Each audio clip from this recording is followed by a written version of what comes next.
Bonjour très chers amis les cancers et soyez le bienvenu sur ma chaîne Intuition des Sérines et j'espère que vous êtes bien. Allez, c'est parti. Pose-toi une question, pas la question habituelle qu'on se pose à propos de l'argent. Une autre question. Si une somme d'argent inattendue arrivait dans ta vie cette semaine, est-ce que tu saurais ce que tu en ferais? Pas la réponse rapide qui te vient en surface. La vraie réponse. Celle qui dirait quelque chose de vrai sur qui tu es maintenant, sur ce qui te tient vraiment à cœur, sur ce que tu placerais en priorité si la contrainte financière s'allégeait soudainement. Cette question est plus importante qu'on ne le pense, parce que la qualité de ta réponse à cette question détermine en partie la qualité de ce qui s'apprête à arriver dans ta vie. L'argent qui s'approche de toi est réel, il vient. Il a une trajectoire qui converge vers ta réalité concrète et cette trajectoire arrive bientôt à son terme. Mais avant qu'il ne se manifeste, je veux te proposer un dialogue intérieur qui va te permettre de l'accueillir dans des conditions optimales. Parce que recevoir une somme d'argent sans s'être préparé intérieurement est une situation à laquelle beaucoup de personnes ne savent pas répondre adéquatement. Et le résultat, c'est qu'elles laissent filer ce qui leur a été donné sans en tirer le bénéfice durable que la situation aurait permis. Toi, tu vas faire différemment. Tu vas te préparer dès maintenant, par ce dialogue intérieur, pour que la réception soit à la hauteur de ce qui te sera offert. La première chose que je veux te demander de regarder en toi, c'est ta relation actuelle aux questions financières. Quand tu penses à l'argent, qu'est-ce que tu ressens dans ton corps? Y a-t-il une crispation dans le ventre, une tension dans la mâchoire, une légère anxiété qui s'installe, ou au contraire une certaine neutralité tranquille? Cette observation honnête de ce qui se passe en toi quand le sujet de l'argent émerge te donne une indication précise de ton état actuel. Si tu remarques une crispation, ce n'est pas grave, mais c'est une information utile. Cela signifie qu'une partie de toi traite encore l'argent comme une source de tension. Et cette partie va devoir être apaisée pour que la somme qui arrive puisse vraiment s'installer dans ton existence sans réactiver d'anciennes anxiétés. L'apaisement de cette zone tendue ne demande pas une thérapie longue. Il demande une simple reconnaissance, suivie d'une intention claire. Tu peux te dire intérieurement, je remarque que je porte de la tension autour de l'argent et j'invite cette tension à se relâcher progressivement. Cette reconnaissance bienveillante, sans drame, suffit souvent à enclencher un processus de détente qui se déploie sur plusieurs jours. Tu n'as pas besoin de faire plus que cela pour le moment. La somme qui arrive va ensuite faire son travail elle-même, en t'offrant l'expérience concrète d'une réception sereine qui désinstalle les vieux automatismes de tension. Ici, sur Intuition des Sirènes, je voudrais que tu réfléchisses maintenant à une seconde question. Si tu n'avais pas à justifier ton choix devant qui que ce soit, à quoi te ferait vraiment plaisir consacrer une partie de cette somme inattendue? Pas le choix raisonnable que tu indiquerais à quelqu'un qui te le demanderait, le choix vrai, celui qui te ferait sourire intérieurement quand tu y penses. Cette question est précieuse parce qu'elle révèle ce qui te nourrit vraiment, indépendamment des injonctions extérieures. Beaucoup de personnes vivent toute leur vie sans répondre honnêtement à cette question. Elles les pensent par devoir, par habitude, par convenance, mais rarement par alignement profond avec ce qui les fait vibrer. Tu vas avoir, avec cette somme qui arrive, l'occasion de faire au moins en partie un choix aligné. Réfléchis à ce que ce choix pourrait être. Ne te censure pas. Si ce qui te ferait vraiment plaisir te paraît trop frivole, trop coûteux, trop inhabituel, regarde quand même cette envie en face. Tu n'es pas obligé de la suivre intégralement, mais tu mérites au moins de la connaître. Beaucoup de personnes étouffent leur vrai désir si vite qu'elles finissent par ne plus savoir ce qu'elles désirent vraiment. Tu peux faire autrement. Tu peux laisser monter à la surface ce que ton cœur veut vraiment, l'examiner avec respect et puis décider ensuite, en pleine conscience, ce que tu en fais. Ce processus de respect du désir authentique est l'un des plus libérateurs qui soit, et la somme qui arrive est une excellente occasion de le pratiquer. L'attention qui figure dans le titre, je veux maintenant te dire ce qu'elle signifie vraiment. Elle ne te demande pas d'être méfiant de la somme qui arrive. Elle te demande d'être attentif à toi-même au moment de la recevoir. Attentif à tes réflexes anciens qui pourraient surgir. Attentif aux automatismes qui voudraient diriger l'utilisation à ta place. Attentif aux pressions extérieures qui pourraient te détourner de ce qui te ressemble vraiment. Cette attention à soi-même est ce qui transforme une somme d'argent ordinaire en levier de transformation personnelle. Sans cette attention, la somme passe et ne laisse pas de traces durables. Avec cette attention, elle devient un point de bascule. Je veux te poser maintenant une troisième question. Quels sont les rêves que tu portais et que tu as mis de côté à cause de contraintes financières? Pas les grands rêves dramatiques. Les petits rêves discrets que tu as renoncé à formuler à voix haute parce qu'ils te paraissaient trop coûteux, une formation que tu voulais suivre, un voyage que tu voulais faire, un objet qui te tient à cœur, une activité que tu voulais essayer, un don que tu voulais faire à quelqu'un. Tous ces petits rêves discrets méritent d'être ressortis du tiroir intérieur où tu les avais rangés. Pas pour culpabiliser de les avoir reportés, pour les revoir avec un œil neuf dans le contexte de la possibilité qui s'ouvre maintenant. Tu vas peu être réalisé en faisant ce travail que certains de ces rêves discrets n'étaient pas si coûteux que tu le pensais. Que d'autres pourraient être réalisés au moins partiellement avec la somme qui arrive, que d'autres encore demanderaient encore un peu de patience mais sont désormais plus accessibles qu'avant. Cette redécouverte de tes propres rêves discrets est l'un des cadeaux indirects de la situation qui s'ouvre. Tu vas peu être trouvé dans cette liste une ou deux choses que tu peux désormais te permettre et qui vont enrichir ta vie d'une manière que tu n'avais plus espéré depuis longtemps. Sur Intuition des Sirènes, je tiens à préciser une chose qui peut éviter une erreur commune. Quand une somme d'argent arrive, beaucoup de personnes se précipitent pour réaliser plusieurs rêves en même temps, parce qu'elles ont peur que la somme se dissipe avant d'avoir tout couvert. Cette précipitation produit souvent une dispersion qui dilue le plaisir de chaque rêve réalisé. Mieux vaut choisir un ou deux rêves à honorer pleinement et garder le reste pour plus tard, quand d'autres opportunités se présenteront. La concentration est l'ami de la qualité.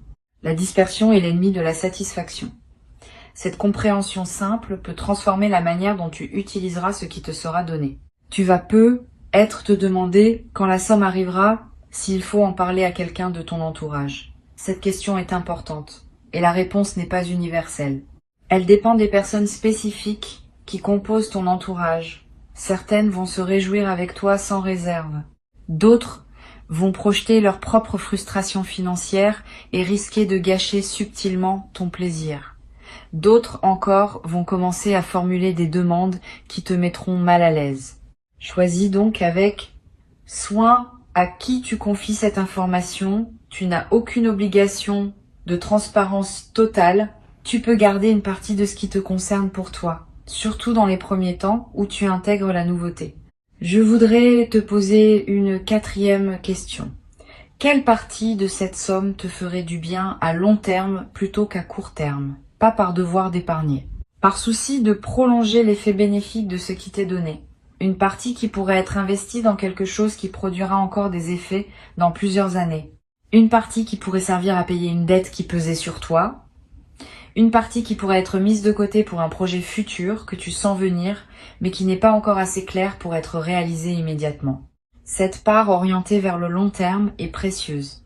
Elle prolonge l'effet de la somme bien au-delà du plaisir immédiat, et elle te connecte à une vision plus mature de ta propre vie financière. L'équilibre idéal, à mon sens, entre plaisir immédiat et investissement long terme n'est pas universel. Il dépend de ta situation et de tes priorités. Mais une bonne règle générale consiste à ne pas laisser une somme inattendue se dissoudre intégralement dans des dépenses qui ne laissent pas de traces. Garde au moins une part pour quelque chose de durable. Cela peut être de l'épargne pure. Cela peut être un investissement modeste dans un projet. Cela peut être quelque chose que tu garderas et qui te servira pendant des années. Cette partie durable transforme l'événement financier ponctuel en construction qui s'inscrit dans le temps. Une cinquième question que je veux te poser concerne les personnes que tu pourrais avoir envie d'aider avec cette somme. Y en a-t-il dans ton entourage? Si oui, fais attention à un point précis. L'aide que tu offres devrait venir d'un débordement de joie et non d'une obligation morale ou d'une culpabilité. Si tu sens, en pensant à aider quelqu'un, un élan léger, suis-le. Si tu sens, à la place, un poids, une obligation, une crainte, de paraître égoïste, si tu n'aides pas, sois prudent. Aider depuis une obligation forcée transforme le don en fardeau, à la fois pour toi et pour la personne qui reçoit. Aider depuis le débordement transforme le don en cadeau réciproque qui réjouit les deux parties. Tu n'es pas obligé d'aider tout le monde dès qu'une somme te tombe entre les mains. Cette compréhension est importante. Ta première responsabilité quand tu reçois est de te recevoir toi-même pleinement. Si tu te précipites pour distribuer avant d'avoir bien intégré ce qui t'est donné, tu rates l'occasion d'expérimenter pleinement la réception. Et cette expérience pleine de la réception est précisément ce qui ouvre la porte à de futures réceptions. Permets-toi donc de garder, au moins dans un premier temps, l'essentiel pour toi. Tu pourras toujours redistribuer plus tard depuis un état d'abondance véritable, plutôt que depuis l'urgence ou la culpabilité. Je voudrais maintenant te demander d'examiner une dernière question, peut être la plus importante. Si cette somme inattendue était la première d'une série de manifestations financières favorables, quelle posture intérieure veux-tu cultiver pour rester aligné dans la durée? Parce que oui, ce qui s'apprête à arriver pourrait bien n'être que le premier signal d'un changement plus large dans ta relation à l'abondance. Et dans ce cas, la manière dont tu accueilles cette première manifestation va calibrer ton système intérieur pour ce qui suit. Si tu accueilles avec sérénité et discernement, tu prépares la suite à arriver dans les mêmes conditions. Si tu accueilles dans la précipitation ou la peur, tu risques de fermer le canal qui voulait s'ouvrir plus largement. La posture juste pour accueillir ce qui arrive et préparer la suite consiste en quelques éléments simples. La gratitude sincère, sans en faire trop. Le discernement dans l'utilisation, en honorant à la fois le plaisir et la durée. La discrétion choisie, pour protéger la qualité de ce que tu vis. La présence à toi-même, pour que les choix faits soient vraiment les tiens. Cette posture peut sembler évidente quand on l'énonce, mais elle est rare quand vient le moment de la pratiquer. Beaucoup de personnes la perdent dans l'effervescence de la nouveauté.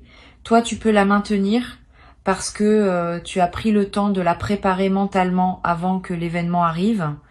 Tu vas peu être éprouvé au moment où la somme se manifestera, une émotion particulière qui ressemble à un mélange de joie, d'incrédulité et de calme. Ce mélange est typique des réceptions bien préparées. Tu n'auras pas l'excitation pure qui submerge et qui passe. Tu auras une émotion plus dense, plus consciente, qui te permettra de vraiment goûter le moment. Ce goût conscient de la réception est ce qui distingue les expériences qui marquent durablement de celles qui passent sans laisser de traces. Tu vas ressentir cette densité émotionnelle et tu vas en garder un souvenir précieux qui te servira de référence pour toutes les futures réceptions, financières ou autres. Sur Intuition des sirènes, j'aime souligner que les questions qu'on se pose avant un événement déterminent en grande partie la qualité de ce qu'on vit pendant l'événement. Tu viens de te poser plusieurs questions importantes. Tu as réfléchi à ta relation actuelle à l'argent. Tu as identifié ce qui te ferait vraiment plaisir. Tu as ressorti des rêves discrets qui méritaient d'être revus. Tu as pensé à la part qui pourrait servir au long terme. Tu as examiné la question de l'aide à apporter aux autres. Tu as réfléchi à la posture intérieure que tu veux maintenir. Ce travail préparatoire ne sera pas perdu. Il va se déployer dans ton expérience effective de la réception, donnant à ce moment une profondeur que la plupart des personnes ne connaissent jamais. Je voudrais te parler maintenant d'une dimension à laquelle on pense rarement. La somme qui arrive va affecter ton sommeil dans les nuits qui suivront, pas seulement parce que tu seras content, plus profondément. Quand un soulagement financier réel se produit, le système nerveux qui portait peut être une vigilance chronique liée aux questions matérielles, peut enfin se relâcher. Tu vas peut-être dormir d'un sommeil plus profond que d'habitude. Tu vas peut-être faire des rêves apaisants. Tu vas peut-être te réveiller plus reposé sans pouvoir précisément l'expliquer. Cette amélioration corporelle est l'un des effets indirects mais réels de la réception. Elle confirme à ton corps que tu peux baisser une garde que tu portais depuis longtemps. Cette baisse de garde corporelle peut se prolonger. Tu vas être remarqué dans les semaines qui suivent que ta fatigue chronique diminue, que ton appétit se régule différemment, que des tensions habituelles se relâchent. Ces transformations physiques sont l'expression du fait que ton corps répond positivement aux changements de fréquence intérieure que la réception aura déclenchés. Profite de ces transformations, ne te précipite pas pour reprendre des rythmes intenses qui réinstalleraient la tension ancienne. Donne-toi le droit de fonctionner à un nouveau régime, plus posé, plus habité. Cette nouvelle qualité de présence à toi-même est l'un des cadeaux durables qui dépasse largement le simple aspect financier de ce qui arrive. Je veux ajouter quelque chose qui peut-être te servir. La somme qui arrive a une histoire avant d'arriver chez toi. Elle a circulé, elle a transité, elle est passée par d'autres mains. Et au moment où elle arrive entre les tiennes, elle apporte avec elle une certaine énergie qui dépend de son trajet. La meilleure manière d'accueillir cette énergie est de mettre ton intention propre dans la somme, dès qu'elle arrive. Tu peux, par un simple geste mental, te dire que cet argent est désormais aligné avec qui tu es maintenant, qu'il sert tes priorités véritables, qu'il s'inscrit dans la trajectoire que tu choisis pour ta vie. Ce geste mental, qui peut sembler dérisoire, a un effet réel. Il personnalise l'argent qui te parvient et le met au service de ton parcours spécifique. Une autre dimension précieuse concerne la manière dont tu pourras parler de cette expérience plus tard, quand elle sera devenue un souvenir. Tu raconteras peut-être cette histoire à des proches, à des enfants, à des amis qui traverseront des phases plus difficiles. Et la manière dont tu raconteras va déterminer en partie l'effet inspirant ou non de ton récit. Si tu le racontes comme une chance pure qui pourrait ne plus jamais se reproduire, tu enfermes ce qui pourrait inspirer dans une narration close. Si tu le racontes comme la confirmation que les choses peuvent encore changer même quand on n'y croit plus, tu offres à tes interlocuteurs un témoignage qui peut nourrir leur propre espérance. Choisis cette deuxième manière de raconter. Elle sert non seulement les autres, mais aussi toi-même, parce que la narration que tu choisis influence en retour la fréquence à laquelle tu attireras d'autres expériences similaires. Tu vas être également développé à travers cette expérience un nouveau rapport à ce qu'on appelle la chance. Beaucoup de personnes croient à une chance aveugle qui distribue ses faveurs au hasard, et elles attendent passivement que cette chance les choisisse. Cette croyance est partiellement fausse. Ce qu'on appelle la chance est en grande partie le produit d'un alignement intérieur qui s'est construit sur une longue durée. Tu n'as pas eu de chance par hasard. Tu as cultivé les conditions qui rendent possible la manifestation de ce qui arrive maintenant. Cette compréhension change ta posture pour la suite. Tu cesses d'attendre passivement la chance. Tu commences à cultiver consciemment les conditions qui rendent les bonnes choses plus probables. Et cette cultivation active va produire ses fruits encore longtemps après l'événement initial. Je voudrais te transmettre une dernière chose avant de te laisser. La somme inattendue qui arrive est le messager d'un message plus large. Le message dit que tu es entré dans une nouvelle phase de ton rapport à l'abondance. Une phase où ce que tu portes intérieurement commence à se traduire en ressources extérieures. Cette traduction n'est pas magique. Elle suit des lois subtiles qui régissent la circulation de l'énergie entre l'intérieur et l'extérieur. Tu as nourri ton intérieur. Tu as travaillé ce que tu portais. Tu as développé une qualité de présence qui correspond désormais à un certain niveau de réception extérieure. La somme qui arrive est l'une des premières confirmations de ce nouvel équilibre. D'autres confirmations suivront, sous des formes diverses, financières et non financières. Reste donc ouvert à la suite. Ne t'attache pas à ce que la prochaine confirmation prenne exactement la même forme que celle qui arrive maintenant. Elle pourrait prendre la forme d'une opportunité professionnelle, d'une rencontre fructueuse, d'une idée qui se concrétise, d'une porte qui s'ouvre dans un domaine que tu n'avais pas anticipé. Tout cela appartient à la même séquence d'ouverture qui a commencé en toi et qui se déploie maintenant dans le monde extérieur. Ta tâche, c'est de rester aligné avec ce qui se passe. De ne pas saboter par anxiété ce qui veut s'installer durablement. De ne pas non plus te reposer sur ce qui se manifeste comme s'il n'y avait plus rien à faire. La cultivation continue de l'alignement intérieur reste essentielle.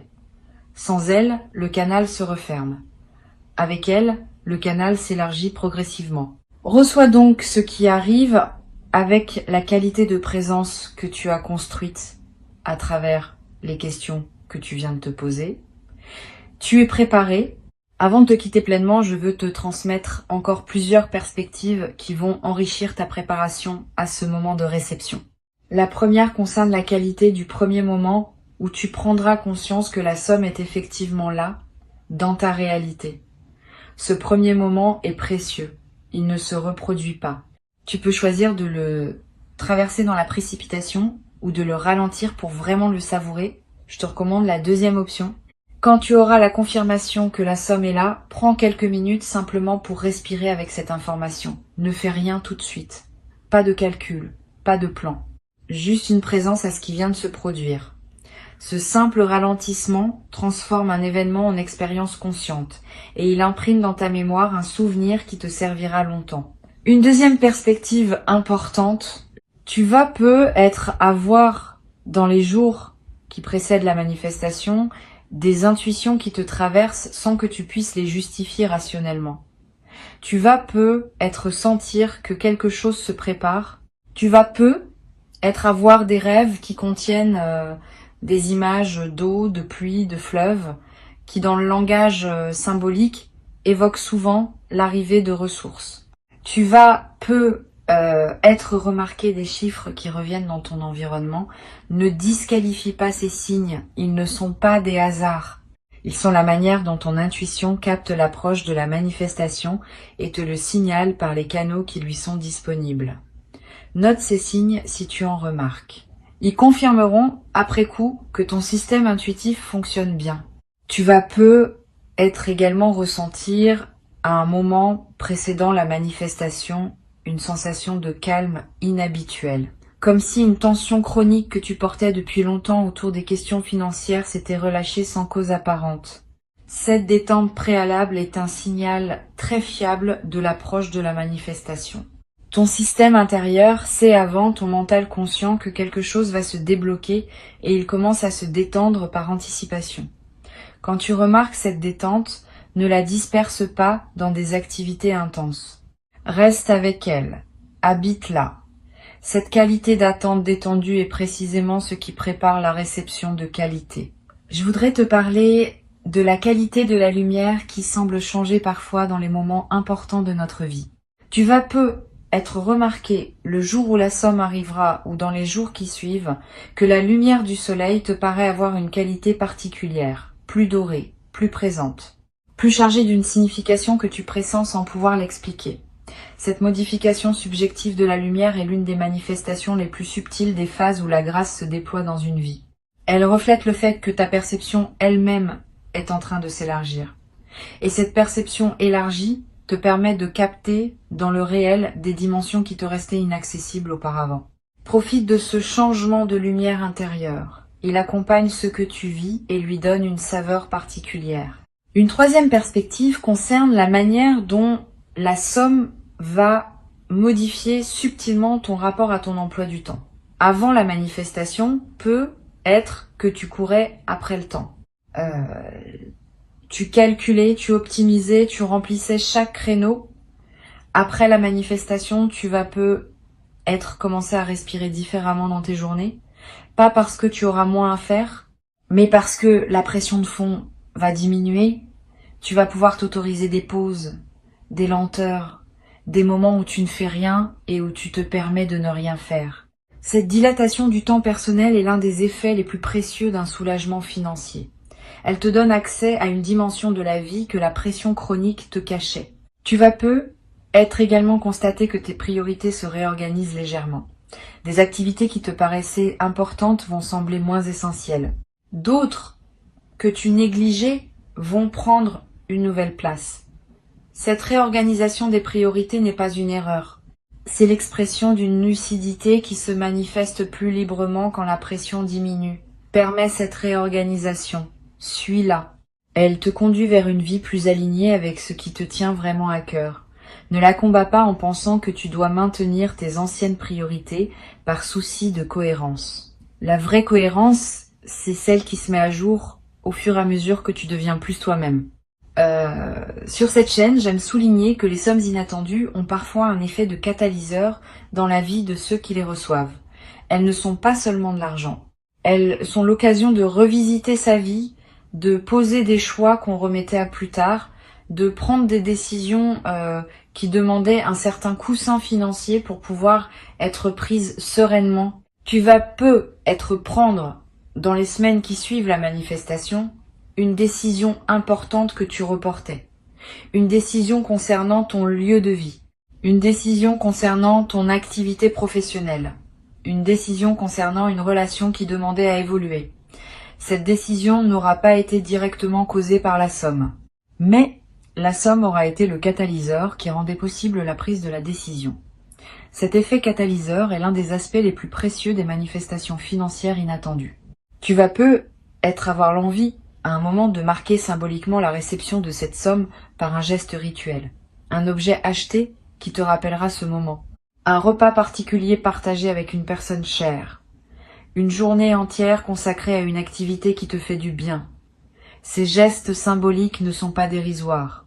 Ils inscrivent l'événement dans le tissu de ta mémoire vivante et ils créent un point de référence auquel tu pourras revenir mentalement plus tard. Quand tu auras besoin, dans des moments futurs, de te rappeler que les bonnes choses peuvent arriver, tu pourras revenir à ce moment marqué symboliquement. Cette pratique de marquer les moments importants par des rituels personnels est l'une des manières les plus simples de cultiver une mémoire émotionnelle riche. Tu vas également être commencé à voir l'argent autrement, plus largement, pas seulement comme une ressource pour acheter des choses, comme une énergie qui circule à travers toi, qui te traverse, qui peut être orientée vers ce qui te ressemble. Cette nouvelle vision de l'argent n'est pas philosophique abstraite, elle a des effets pratiques. Tu vas être commencé à dépenser différemment, avec plus de conscience, avec plus d'alignement entre ce que tu achètes et ce que tu es. Tu vas te rendre compte que beaucoup de tes anciennes dépenses c'était automatique, sans réelle satisfaction. Cette prise de conscience peut t'amener à simplifier certains aspects de ta consommation, à concentrer tes ressources sur ce qui te nourrit vraiment. Je voudrais te parler du rôle particulier que joue la générosité dans la durée des bénéfices financiers. Quand on partage une partie de ce qu'on reçoit, sans que ce partage soit forcé ou culpabilisant, on entretient un mouvement de circulation qui maintient le canal ouvert. C'est pas un calcul, c'est une dynamique réelle. Les personnes qui retiennent tout par peur de manquer ferment souvent par cette retenue le canal qui voulait continuer à donner. Les personnes qui partagent un peu, depuis l'abondance et non depuis la culpabilité, gardent le canal ouvert. Cette différence subtile a des effets sur le long terme. Tu peux t'inspirer de cette compréhension pour décider dans la sérénité, d'une part de ce que tu reçois, qui pourrait circuler vers d'autres personnes ou vers une cause qui te tient à cœur. Pas par devoir, par alignement avec ta nature généreuse. Tu vas être traversé à un moment dans les semaines qui suivent une phase de léger doute. Tu vas te demander si tu as bien utilisé la somme, si tu n'aurais pas dû faire des choix différents, si tu n'as pas raté une meilleure option. Ces doutes sont normaux. Ils ne signifient pas que tu as fait des erreurs, ils signifient que tu es une personne consciencieuse qui se soucie de bien faire. Quand ces doutes surgissent, reviens aux raisons qui ont guidé tes choix. Tu as choisi en pleine conscience, au moment où tu choisissais. Tes choix étaient justes pour le moment où tu les as faits. Le fait qu'ils puissent paraître discutables a posteriori ne signifie pas qu'ils étaient mauvais. Cette compréhension te libère de la rumination inutile. Tu vas être également te demander si cette somme inattendue est vraiment méritée. Cette question est piégée. Elle suppose qu'il y aurait un mérite mesurable qui justifierait ou non ce qui te tombe entre les mains. La vraie réponse est plus simple. Tu ne mérites pas cette somme au sens d'une rémunération exacte d'efforts comptabilisables. Tu la reçois parce que tu as cultivé une disposition intérieure qui rend la réception possible. Cette disposition est elle-même le résultat de tout un parcours. Donc oui, tu as fait quelque chose pour mériter cela, mais ce quelque chose n'est pas mesurable de manière comptable. Cesse donc de te demander si tu mérites. Reçois simplement en sachant que la réception elle-même est une compétence qui se cultive et que tu l'as cultivée. Tu vas peut-être également ressentir l'envie à un moment de relire cette transmission. Reviens-y quand tu en auras besoin. Les questions que je t'ai posées peuvent te servir non seulement pour cette manifestation-ci, mais pour toutes les manifestations financières futures qui se présenteront dans ta vie. Elles forment un cadre de réflexion utile que tu peux mobiliser à chaque nouvelle réception. Cette appropriation des questions est l'un des bénéfices indirects de notre échange. Tu repars avec un outil de discernement qui dépasse l'événement spécifique qui s'apprête à se manifester. Tu sais ce qui te ferait vraiment plaisir, tu sais ce qui mérite de durer, tu sais à qui partager, tu sais quelle posture maintenir. Cette préparation va se transformer, au moment où la somme se manifestera, en une réception consciente qui honore à la fois le don, le donneur invisible, et toi-même comme destinataire légitime. Cette triple honneur est ce qui distingue les expériences financières profondes des simples transactions superficielles. Tu vas vivre une expérience profonde et tu vas en garder, longtemps après que l'argent lui-même aura été dépensé ou investi, un souvenir qui te nourrira chaque fois que tu en auras besoin pour te rappeler que les bonnes choses peuvent encore arriver dans ta vie à tout moment, dès que tu es prêt à les recevoir véritablement.